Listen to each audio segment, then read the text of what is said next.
오늘 교회력에 따라서 오늘이 성령 강림주일인데 오늘 우리 호산나 성가대가 또 성령의 은혜에 관한 귀한 찬양으로 이렇게 섬겨주셔서 너무너무 고맙습니다. 우리의 메마른 심령 위에 성령의 단비가 강같이 흘러넘치는 축복이 있게 되기를 주님의 이름으로 간절히 축원드립니다. 우리 옆에 있는 성도들 바라보면서 서로 사랑하는 마음으로 서로 축복하며 인사하며 나갑니다. 함께해서 너무 행복합니다. 함께해서 너무 행복합니다. 할렐루야. 여러분은 다 함께해서 행복한 사람들 맞죠?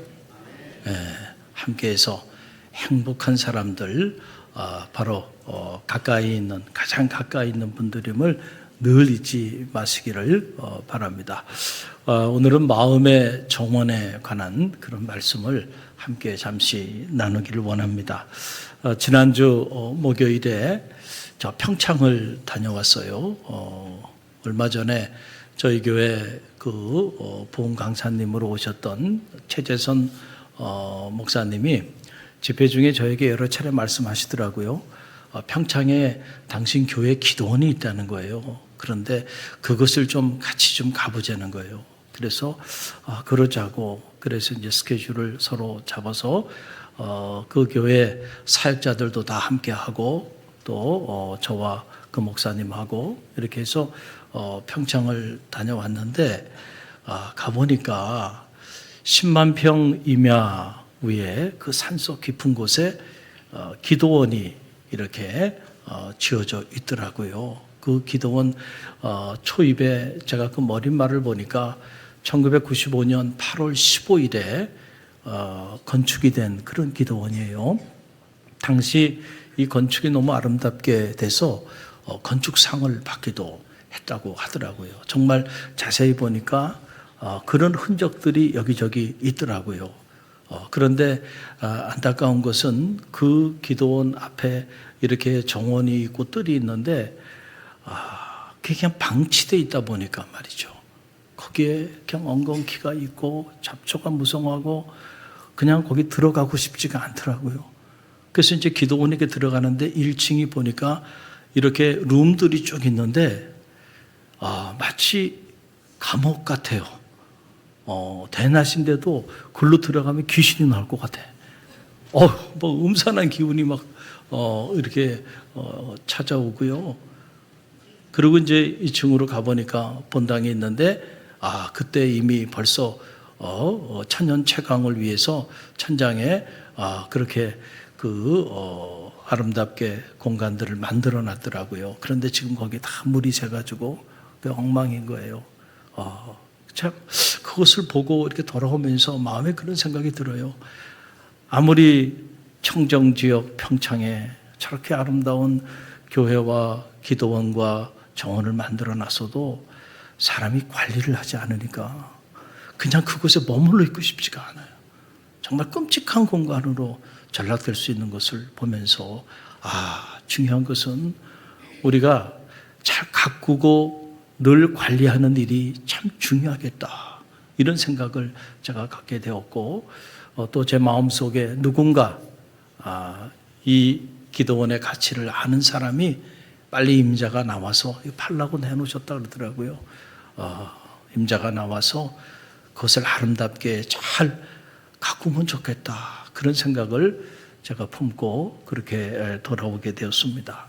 여러분, 저는 우리의 마음도 마찬가지라고 생각합니다. 여러분 성경을 보면 하나님이 우리에게 많은 선물들을 주셨어요.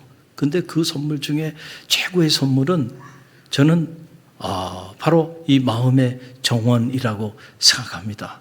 각자 우리는 하나님께서 우리 각자에게 이 마음이라고 하는 정원을 선물로 다 주셨어요. 여러분 다 가지고 계시죠? 그 창세기를 보게 되면 하나님이 남자와 여자를 창조하시고 토부 보시기에 참 아름다웠다.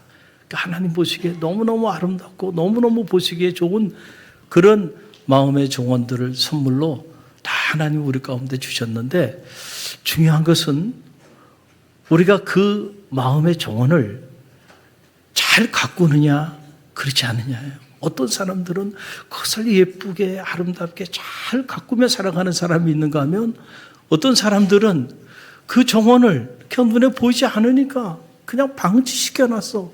그래가지고 거기에 막 엉겅퀴가 나오고 잡초가 나고 정원이 아니라 정글이 돼 있는 그런 상황에 자리하고 있는 이들도 우리 중에 있을 수 있겠구나, 이런 생각이 들어요.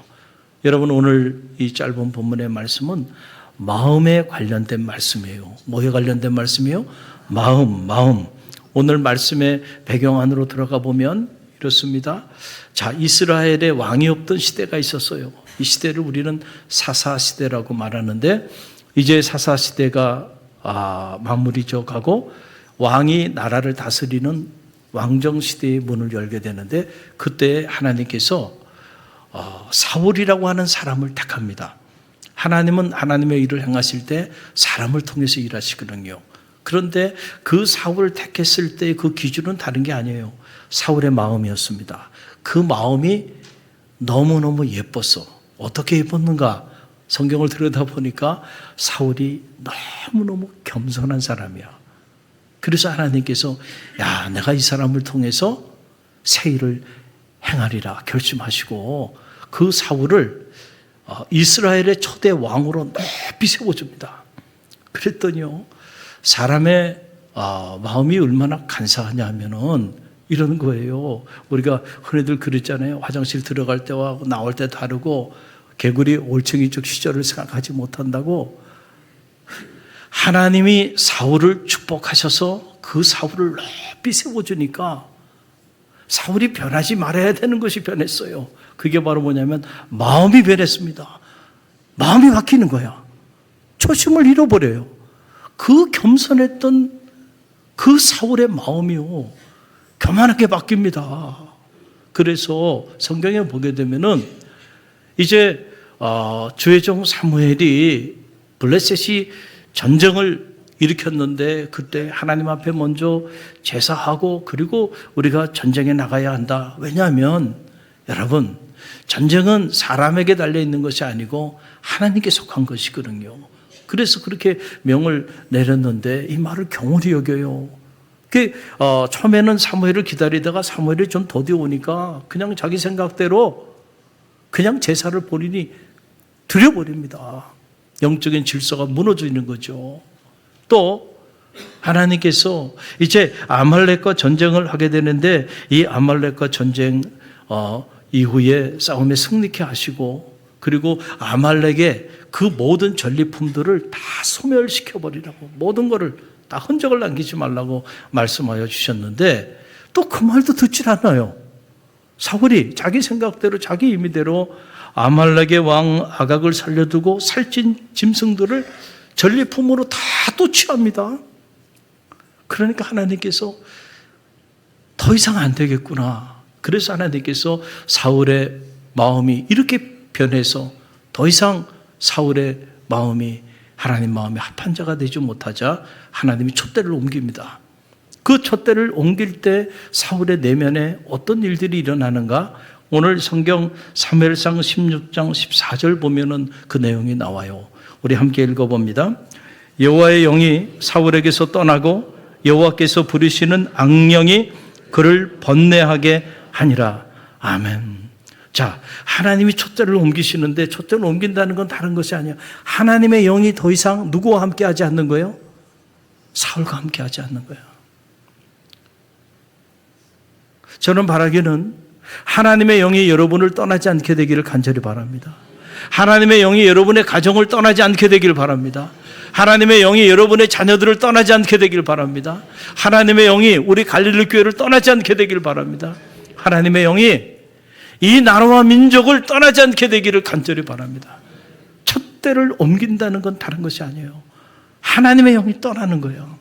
그 하나님의 영이 떠나면 그 떠난 그 공간은 그냥 빈 공간으로 남아있으면 좋겠는데 그렇지 않아요. 마치 그것은 빛이 사라지면 어둠이 임하는 것과 같은 이치예요. 하나님의 영이 떠나니까 악령이 그 공간에 임하기 시작하면서 악한 영의 지배를 받게 되는 거예요. 하나님의 영이 떠날 때 이런 무서운 일들이 이루어지는 거예요. 그렇기 때문에요, 하나님의 영이 떠나면요, 무너지는 거는요, 시간을 필요로 하지 않는다는 거예요. 그래서 하나님께서 이 사울을 대신해서 이 나라를 이어갈 하나님의 사람을 찾으십니다. 당신의 마음에 합한 자를 찾으세요. 그래서 주의 종 사무엘로 하여금 저 베들레헴에 있는 이새의 집으로 가라는 거예요. 그 집에 가면 그 자녀들 중에 사울을 대신할 그런 인물이 있다는 거예요. 그래서 사무엘이 베들레헴의 이새의 집에 갑니다. 갔더니 이새가 그 내용을 알고 장자 엘리압을 사무엘 앞으로 데려옵니다. 그런데 사무엘이 엘리압의 모습을 보니까 말이죠, 이야, 너무 멋있게 생겼어. 그리고 광채가 나고요, 기골이 장대한 거야. 외모가 너무너무 수려한 거야.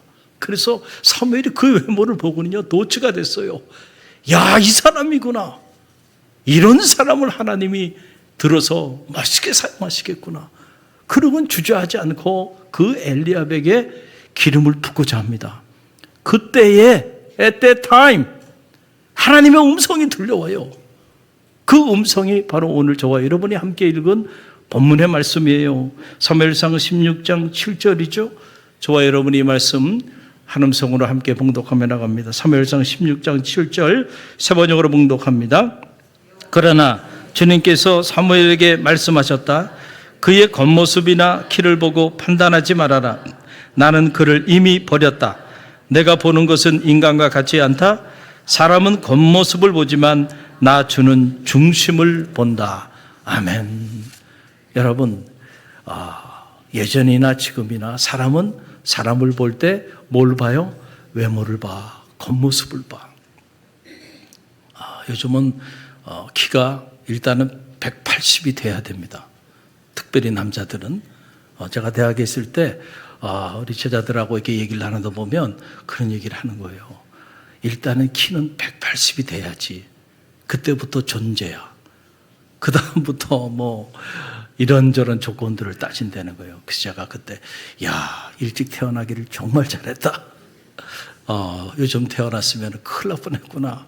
이런 생각을 제가 한 적이 있는데, 참 외모가 중요하고 또 조건들이 중요하죠. 그걸 우리가 흔히들 스펙이라 그러죠. 저 사람이 어떤 직업을 가지고 있고 연봉은 얼마고 어느 집안의 사람이고 어느 학교를 나왔고 이런 게 너무너무 우리는 중요해.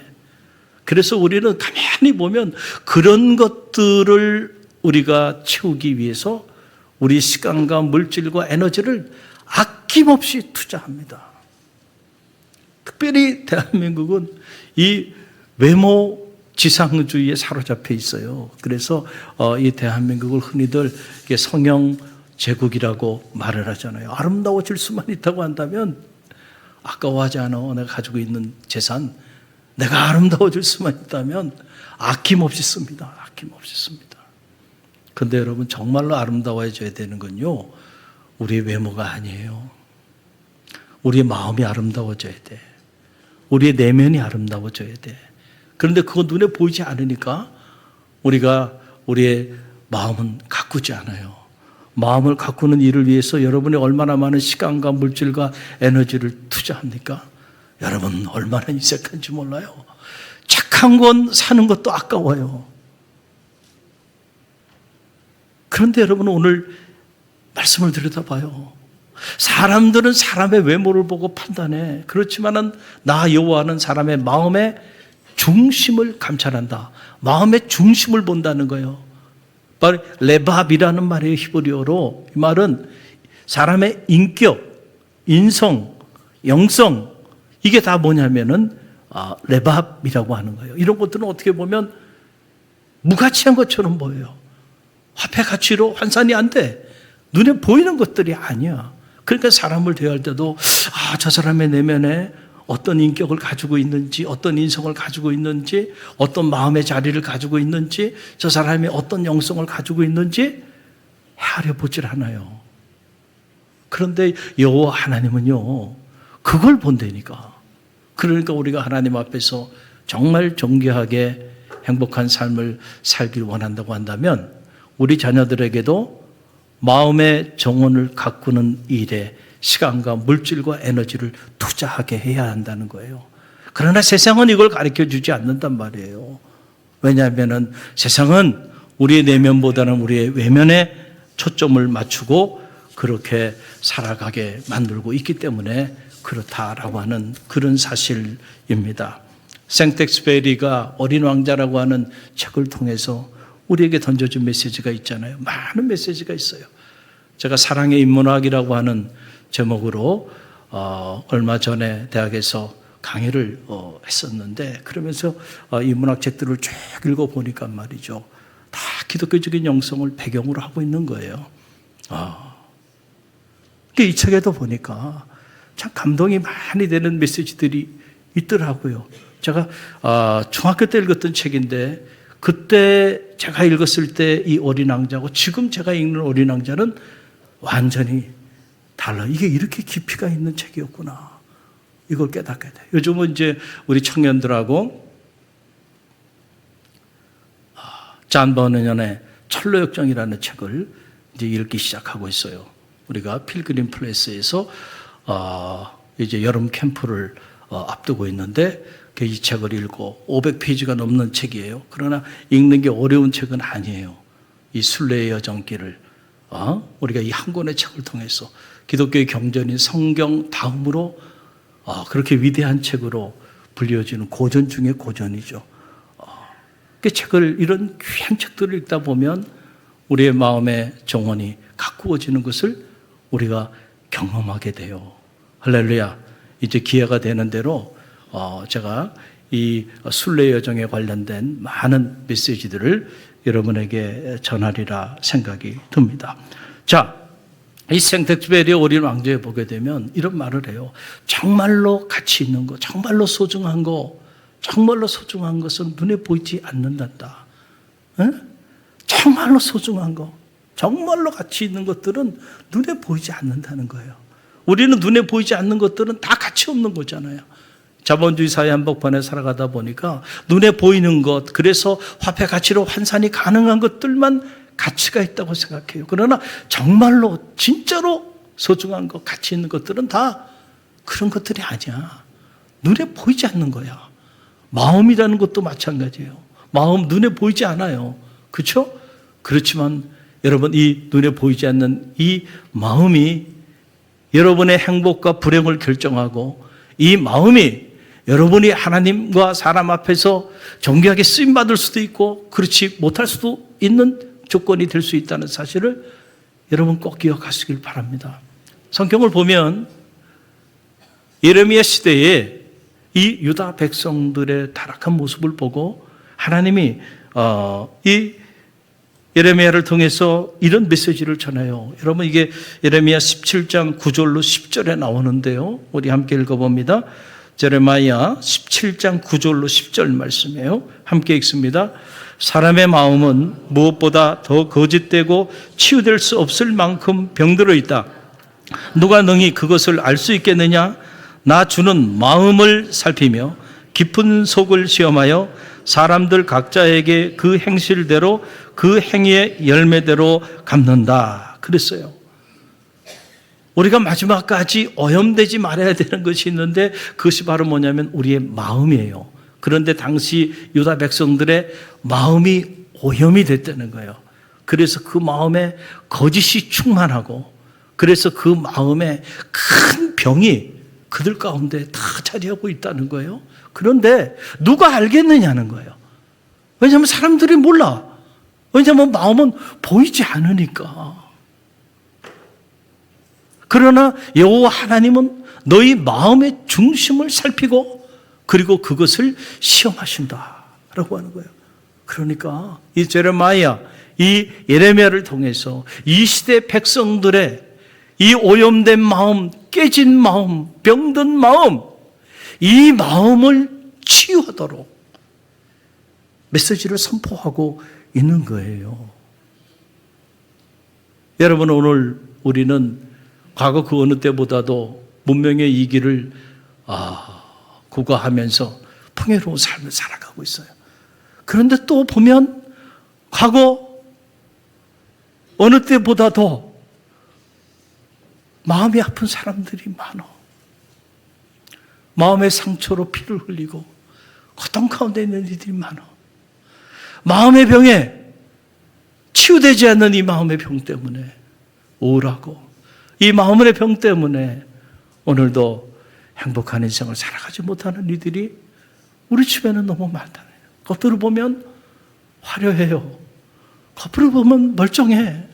겉으로 보면 아무 문제 없는 것 같아. 그런데 그 내면에 들어가 보면 그 마음의 정원이 다 해파돼 버렸어. 오염이 돼 버렸어요. 큰 병에 걸려 있다는 거예요. 그래서 이 예레미야 17장 5절 말씀 보게 되면 그 마음이 하나님께로부터 다 떠났다. 그래서 저주의 문이 열리는 그런 메시지가 나와요. 예레미야 17장 5절 말씀이에요. 우리 함께 읽어봅니다. 주님께서 이렇게 말씀하신다. 사람을 의지하며 육신의 힘을 믿고 마음이 주님에게서 떠난 사람은 저주를 받을 것이다. 그랬어요. 여러분, 다른 것이 아니고 마음이 하나님께로부터 떠나지 않게 되기를 간절히 바랍니다. 우리의 마음이 창조주 하나님께로부터 떠나는 순간부터 저주의 문이 열리는 거예요. 여러분, 저주 중에 최고의 저주는요, 바로 이 마음의 저주예요. 마음의 병, 마음의 상처, 이 깨진 마음을 가지고 사는 거, 왜곡된 마음을 가지고 사는 거, 죄로 물든 마음을 가지고 사는 거. 어디 가나 이 마음이 쫓아와. 마음을 어디 딴 데 두고 달릴 수 있으면 참 좋을 텐데 그 마음이 내가 가는 곳마다 쫓아다니네. 우리의 마음이 하나님께로부터 떠나는 순간부터 저주의 문이 열린다는 거예요. 그래서 우리 마음에 늘 시기와 질투, 분쟁과 분냄 끊이질 않는 거예요. 두려움과 근심, 걱정과 염려, 불안과 공포, 우울, 이런 것들이 우리의 마음 속에 그냥 가득하는 거예요. 이거는 하나님이 우리에게 주신 마음이 아니에요. 그런데 요즘은 하나님이 주지 않은 그런 끔찍한 마음들을 가지고 오늘 우리가 살아가는 거예요. 그래서 요즘은 그냥 사람 가능한 한 이렇게 건드리지 않고 사는 게 좋아요. 턱 건들면 그냥 빵 터질 것 같아요. 마음에 뭐가 있어요? 화가 많아요. 분노가 많아요. 자기도 모르게 이런저런 일로 인해 상처받은 그 마음의 상처를 치유하지 않고 있으니까 상처받은 사람이 누군가 또 상처를 주는 거예요. 딱 건드리는 순간. 여러분, 우리 몸에도 상처가 있으면요, 그 상처 살짝만 건드려도 아파요, 안 아파요? 너무너무 아프죠. 얼마 전에 제 이 왼쪽 손가락에 제가 장미를 좋아하잖아요. 꽃을 좋아하잖아요. 그래서 이렇게 장미를 만지다가 그만 장미 가시에 이렇게 찔렸어요. 그런데 그게 안에 들어갔는데 그걸 꺼내는 게 어려워. 일주일 동안 고생했어요. 조그만 장미 가시가 박혔는데 말이에요. 온몸이 아프더라고요. 그것 때문에. 우리 마음에 상처받지 않고 살면 참 좋을 텐데 이 약한 세상을 살면서 이런저런 일로 인해서 나도 모르는 사이에 이렇게 가시가 꽂혀. 그래서 나도 모르는 사이에 그것이 곪고 그것이 병이 되고 그것이 아물지 않는 상처가 돼서 나도 모르는 사이에 누군가 잠깐만 건드려도요 그냥 폭발합니다. 그리고 얼굴을 보면 얼굴에 수심이 가득해요. 왜 이렇게 수심이 가득한지, 왜 이렇게 근심 걱정들이 많은지, 그 보따리 좀 내놓고 살면 좋을 텐데 너희는 근심하지 말라. 하나님 그렇게 말씀하여 주시는데도 항상 근심과 걱정, 염려가 떠나지 않아요. 우리의 마음이 하나님께로부터 떠났기 때문에 그때부터 저주의 문이 열린 겁니다. 저는 여러분의 다른 것이 아니고 여러분의 마음이 하나님께로부터 떠나지 않게 되기를 간절히 바랍니다. 떠나는 순간 병들고 마는 거예요. 여러분, 현대 질병 중에 대부분의 질병들이 마음의 병으로부터 온대요. 겉으로 보면 아무 관계가 없는 것 같지만 우리가 속업해서 들어가 보면 결국은 다 마음의 질병으로부터 우리 육체의 질병이 온다는 거예요. 이걸 정신과 의사들은 전문 용어로 신체화라고 말하는 거예요. 보이지 않는 마음의 병이 눈에 보이는 우리의 신체를 병들게 하는 거, 이걸 신체화라고 이렇게 말하는 거예요. 마음의 질서가 깨져. 그리고 마음의 평화가 깨져. 마음의 근심과 걱정, 염려, 불안, 시기, 질투, 온갖 이런 것들이 우리의 마음을 지배하기 시작하면 이제 그때부터 우리의 몸도 그렇게 질서 없는 몸이 돼. 우리의 몸도 평화가 깨지게 돼. 그게 질병이에요. 그래서 지혜자는 말합니다. 잠언에 보게 되면 잠언 4장 23절에서 오늘 우리에게 이렇게 말씀해 주고 있어요. 함께 읽어봅니다. 무릇 지킬 만한 것보다 더욱 내 마음을 지키라. 생명의 근원이 이에서 남이라. 아멘. 생명의 근원이 어디서 나요? 마음에서 나와요. 그런데 우리는 자꾸 우리 마음 밖에 있는 어떤 외적인 환경을 바꾸면 우리의 삶이 보다 윤택한 삶이 되리라 생각해요. 그래서 우리 내면 안에 있는 마음의 정원을 가꾸는데 우리가 관심을 갖기보다는 우리 외면에 있는 환경이나 조건을 바꾸는 데에만 계속 몸부림칩니다. 번지수를 잘못 찾은 거예요. 아무리 좋은 집에 살아도요, 그 마음이 병이 들어있으면요, 거기가 지옥입니다. 그래서 성경은 말하잖아요. 저가 상간에 싸워도 싸우지 않고 행복하게 가족이 서로 그러고 산다고 한다면 거기가 천국이야. 그러나 궁궐에 살아도 매일같이 싸우고 다투는 사람과 같이 살면 거기가 어디예요? 그게 지옥이 되는 거예요. 그래서 우리가 지킬 만한 것보다 마음을 지켜야 돼. 생명의 근원이 이에서 남이라는 거예요. 그 사람을 볼 때도요, 그 사람의 마음, 어떤 고운 마음, 어떤 예쁜 마음, 어떤 레합을 가지고 있는지, 레밥을 가지고 있는지 그것을 봐야 돼.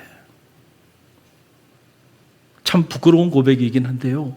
아주 오래전의 일이에요. 오래전에 우리 여러분들이 기도해 주셔서 우리 교육자들 부부가 저 유럽의 종교개혁지를 순례할 수 있는 그런 기회가 있었어요. 저도 처음이었습니다. 아마 그 참여하신 분들도 다 생애 처음이자 마지막이 아닐까 이런 생각이 드는데 그렇게 이제 귀한 순례 여정길을 떠났는데 그 중에 지금은 이제 은퇴하셨는데 어느 목사님, 나이 드신 목사님 한 분이 이분이 처음 출발해서 마지막 올 때까지 계속 불평불만을 토로하는 거예요.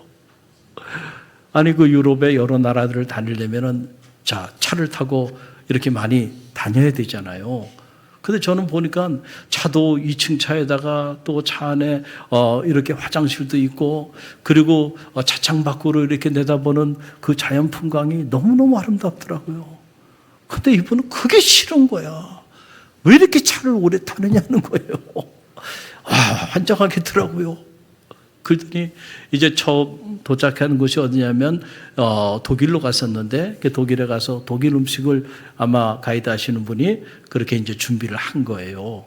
그랬더니 왜 이렇게 또 짜냐는 거야 음식이. 그러니까 이제 숙소로 왔어요. 근데 숙소는 이렇게 외곽에 이렇게 자리했는데 아주 아름답고 고즈넉한 그런 숙소예요. 그냥 보는 것만 해도 행복하더라고요. 그런데 아마 스페인, 포르투갈 이쪽 계통에 있는 분인 것 같아요. 보니까 가족이 결혼을 했어요. 자녀가 결혼해서 거기 이제 문화에는 결혼하면 이제 사람들이 그 가족들이 모여가지고 밤새도록 축제를 열고 파티를 열고 이렇게 하는 것 같아요. 근데 저는 그냥 그 모습 보는 것만 해도 이렇게 흥분이 되고 그렇잖아요. 결혼해서 참 얼마나 좋을까, 그리고 가족들은 얼마나 행복할까 그런 생각을 가지고 있는데 그 다음 날 이분이 잠을 못 잤다는 거예요. 왜 잠을 못 잤냐? 왜 이렇게 시끄럽냐 그러면서 그다음 결국은 주일이 됐는데 주일 이제 함께 모여서 예배를 드리는데 강구 시간에 갑자기 이분이 나와요. 그 왜 나오지 이분이? 근데 한국으로 돌아가시겠대요 자기는. 와, 제가 답이 없구나 생각을 했어요. 그때 제가 깨달은 게 여러 가지인데 그 중에 하나, 여러분 여행 가실 때 마음 맞는 사람하고 가십시오. 아무리 좋은 건 뭐 다 준비해도요, 같이 가는 사람이 누구냐가 중요하다니까. 이게 마음이 안 맞는 사람과 같이 가면 거기가 지옥이 될 수 있어요. 그래서 제가 우리 갈릴리 교회 여성교회 어디 가고 할 때 항상 준비물 체크하죠. 그 준비물이 뭐예요? 행복한 마음 가져왔냐고. 제가 항상 그거 체크하잖아요. 그 마음을 가져와야 돼. 그래야 여러분 행복한 여정길이 된단 말이에요. 우리가 어떤 마음을 가지고 사느냐라고 하는 게 여러분 너무너무 중요해요. 오래전에 제가 쓴 책이죠. 예수의 행복론, 행복에 이르는 길. 이 책에서 제가 마음의 중요성에 관한 많은 말씀들을 나눴습니다. 주님께서 우리 가운데 보여주신 8가지 행복에 이르는 길이 있다. 근데 이 8가지 행복에 이르는 길을 보면 첫 번째부터 마지막까지 다 마음과 긴밀한 관계가 있는 것을 알게 돼요. 자, 보세요. 누가 행복한 사람인가? 오늘 마태복음 5장 3절 말씀, 제가 원어에 따라 정확하게 새로 번역한 내용이에요. 함께 읽어봅니다. 마음이 가난한 자는 행복하다. 하나님의 나라가 그들의 것이다. 여러분 누가 행복한 사람이에요? 마음이 가난한 사람이 행복한 사람이야. 그 사람이 하나님의 나라를 소유하게 된대요. 또 누가 행복한 사람입니까? 마태복음 5장 8절 말씀이에요. 우리 함께 읽어봅니다. 마음이 청결한 자는 행복하다. 저희가 하나님을 볼 것이다. 누가 행복한 사람이에요? 많은 돈을 가진 사람이 아니에요. 많은 명예를 가진 사람이 아니에요. 높은 권력을 가진 사람이 행복한 삶을 살아가는 게 아니고 그 마음이 카타로스, 청결한 사람, 그 사람이 행복하다는 거예요. 허티. 왜냐하면 이 사람은 하나님을 날마다 볼 것이기 때문이라는 거예요. 본다라고 하는 건 경험한다는 거예요. 날마다 하나님을 경험하는 삶을 살아가니 어찌 그 인생이 행복하지 않을 수 있겠는가? 할렐루야. 사랑하는 성도 여러분, 하나님은 우리 모두에게 마음이라고 하는 정원을 선물로 주셨어요. 오늘 여러분의 정원을 한번 들여다보세요. 오늘 여러분의 정원에 꽃이 피고 새들이 날아들고 나비들이 춤을 추는 그런 아름다운 정원으로 잘 가꿔져 있습니까? 그래서 사랑하는 이들과 커피 한 잔 마시면서 머물고 싶은 그런 정원이 되어 있는지, 아니면 엉겅퀴가 있고 잡초가 무성하고 말이죠, 그냥 보기만 해도 끔찍한 정글이 되어 있는지를 한번 점검해 보시기를 간절히 바랍니다. 우리가 신앙생활하는 유익, 왜 신앙생활하는가? 신앙생활하는 최고의 유익이 있다고 한다면 저는 다른 게 아니에요. 우리는 생명의 말씀인 하나님의 말씀과 우리에게 이 정원을 선물로 주신 그 하나님 앞에 기도함으로 우리의 마음의 정원을 날마다 가꿀 수 있는 능력을 우리에게 주셨다는 거예요. 여러분, 의사들이 우리의 오염된 마음을 정결하게 할 수 있어요? 우리의 병든 마음, 상처받은 마음을 치유할 수 있나요? 그렇다면 벌써 다 치유가 됐겠죠.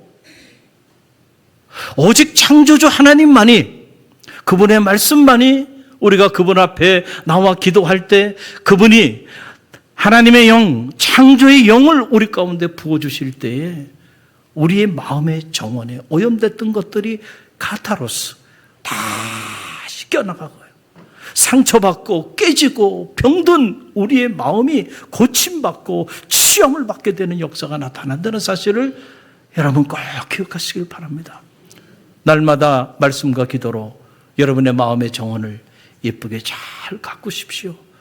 그래서 촛대가 옮겨지지 않는, 그래서 하나님 여러분에게 주신 하늘의 행복을 마음껏 누리고 많은 이들에게 넉넉히 나누어주는 그런 행복한 삶을 살게 되기를 주님의 이름으로 간절히 축원드립니다.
지금은 우리 주 예수 그리스도의 은혜와 하나님 아버지의 만극하신 사랑하심과 성령의 감화, 감동, 교통하심이 오늘 하나님이 우리에게 선물로 주신 마음의 정원을 말씀과 기도로 잘 가꾸기를 믿음 안에 결단하며 담대히 세상을 향해 나가는 주의 백성들 머리위와 오늘도 복음으로 생명을 살리며 나가는 갈릴리 교회와 오늘 우리가 품어야 하는 이 지역과 이 민족과 세계 열방 위에 지금부터 영원까지 함께 하시기를 간절히 축원하옵나이다. 아멘.